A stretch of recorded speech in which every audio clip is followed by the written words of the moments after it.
Dubai के बुर्ज अल खलीफा से लेकर कुवैत के सहरा और बहरीन के पानियों तक मशरिक़ वस्ता इस वक्त एक ऐसी जंग की लपेट में है जिसका न सिर्फ वो खुद हिस्सा नहीं बल्कि मुखालिफ है। ईरान पर होने वाले अमरीकी और इसराइली हमलों के जवाब में ईरान की जानिब से इस वक्त खलीजी ममालिक पर हमले किए जा रहे हैं। दुबई में एयरपोर्ट, रिहायशी इमारतों और जबल अली बंदरगाह पर हमलों की इत्तलात है, जबकि बहरीन में भी हमलों की कई वीडियोस सोशल मीडिया पर शेयर की जा रही है। अरब ममालिक की जानिब से इन हमलों की शदीद मजम्मत की गई है, मगर सवाल ये है कि आखिर ईरान इसराइल और अमेरिका के हमलों का जवाब खलीजी ममालिक में क्यों दे रहा है? तो इसका जवाब वो अमेरिकी बेसेस हैं जो इन खलीजी ममालिक में मौजूद हैं, और ईरान ने जंग शुरू होने से कबल ही इस हवाले से खबरदार कर दिया था।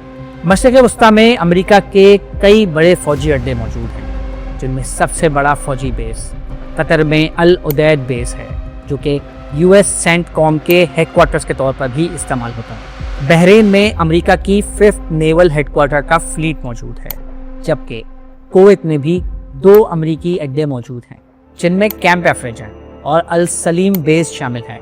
मुत्तहिदा अरब अमारात में भी अल दाफर एयरबेस और इराक में अल असद और अरबिल एयरबेस मौजूद हैं। इसके अलावा सऊदी अरब में अमेरिका का एक हवाई अड्डा प्रिंस सुल्तान एयरबेस मौजूद है, जिसमें तकरीबन 3000 अमेरिकी फौजी मौजूद हैं। उर्दन और शाम में भी अमेरिका की एयरबेस और गैरिजन मौजूद है। इस वक्त मशरिक़ वस्ता में कुल मिलाकर तकरीबन 40,000 से ज़ायद अमेरिकी फौजी मौजूद हैं। मगर सवाल ये है कि आखिर ईरान इन हमलों से हासिल क्या करना चाहता है?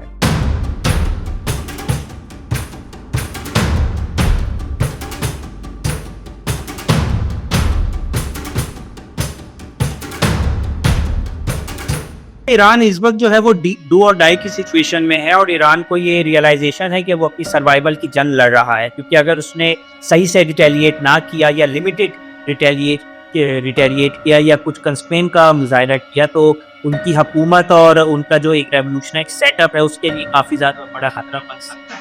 और इसी वजह से ईरान ने जो है वो जितने भी खलीजी ममालिक हैं उन पर अटैक किया, ताकि खलीजी ममालिक को इन्वॉल्व किया जाए और उनके ऊपर ये प्रेशर डाला जाए, जिसका असम जो है वो वाशिंगटन तक वो वाशिंगटन के साथ सालसी का किरदार अदा करें और वाशिंगटन को इस बात पे प्रेशराइज करें कि वो जो अटैक है उसको रोक दे।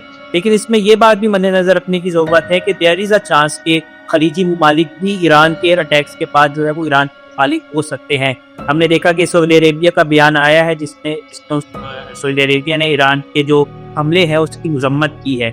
लेकिन जो खलीजी ममालिक का वॉर एक्सपीरियंस है वो काफ़ी कम है बनिस्बत ईरान की, और मेरा नहीं ख्याल कि खलीजी ममालिक जो है वो डायरेक्टली इंटरवीन करेंगे इन जंगों की इस जंग में। तो मेरा ख्याल से अल्टीमेटली ईरान का मकसद यही है कि वो जितने भी यूएस के मिलिट्री एसिड्स हैं और साथ साथ जो इजराइल की क्रूशियल या सेंसिटिव जगह हैं वहाँ पे अटैक करे और एक हद तक उसको इस तरीके से मजबूर कर दे, कॉस्ट ऑफ वॉर इतनी बढ़ा दे कि यूएस और इजराइल जो है वो अपना ऑपरेशन ईरान के खिलाफ रोक दे। और इसमें चांसेस हैं कि यूएस जो है वो शायद अगर इस वक्त फौरी तौर पे नहीं तो कुछ देरों बाद अपना ऑपरेशन रोक दे, क्योंकि वो ज़्यादा लंबी जो जंग है उसका मुतहम्मिल इस वक्त नहीं हो सकता, क्योंकि उनका जो पुल बैक है या जो पब्लिक प्रेशर है यूएस पे वो बहुत ज़्यादा स्ट्रॉन्ग है। वो खुद डोनाल्ड ट्रंप का जो सियासी कैरियर है उसके लिए भी जो है वो फायदेमंद साबित नहीं हो सकता।